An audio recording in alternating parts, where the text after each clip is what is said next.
Hey folks, Stormcrow here, and sorry for the delay, but finally I'm going to talk about the Beyond Wrestling 8-pack. Not much I can say about it. Most I know about it is that it's a independent promotion in the northeastern United States.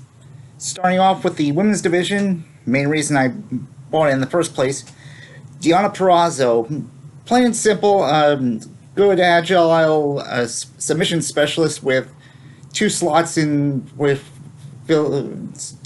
for her finisher and good wear down, I suppose. Then we have the tag team of Jordyne Grace and an updated LuFisto, PAWG. Don't ask, I have no clue what it stands for. Both good power wrestlers. Jordyne has a slightly below average pin rating, but they're both good powerhouses and function well on their own outside of tag matches with their finishers upgrade for when they team up. Downside, I would say LuFisto's new artwork is a little below average. Well, maybe that's a bit too much. All I can say is maybe the background should have been a gray instead of a black. That way the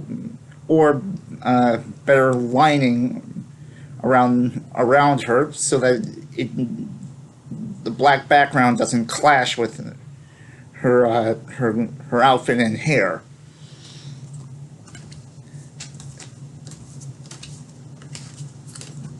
Then we have Mike Draztik and Angel Ortiz, EYFBO. However, I recently found out that they all, at the time that I purchased this, they were the Global Force Tag Champs as LAX, so that's an optional name you can use for them. Unlike the previous team, these guys, they need to be, you pretty much, they have tag exclusive moves, so it's kind of difficult to put them in singles. I suppose 6-man tags are a possibility. Their finisher ratings in tag situations is average at best, but for me they've done pretty well. So never know. Then we got John Silver, the only guy in the set who I've actually seen compete live in action. Gotta admit, the power and agility really surprised me with both at -1 and pretty average chart stats and good offense and defense. So, guys come a long way from being a shortened knockoff of Big John Studd. Then we have Brian Fury. Supposedly, from what I've heard, he was a big name in Beyond, but based on his power and agility, I wouldn't have thought so.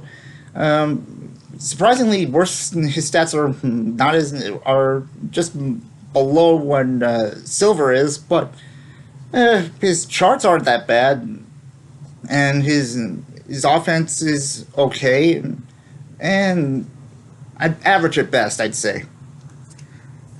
Finally, we got JT Dunn. Didn't really think much about him prior to buying it, but turns out his stats improve when you team him up with Chris Hero, so I'm definitely going to do that. Otherwise, he's average at best. So, without any bias, I'd say this is good for if you want to fill out the middle part of your part of your roster. Primarily if you're overloaded with main event guys and just want something different. Next time I think I'm going to do something a little different. Specifically, I'm going to tackle an anime I recently went into completely blind, and I suppose it's perfect for the month of Halloween. So grab your brooms. We're headed to Luna Nova. Tia Faraday.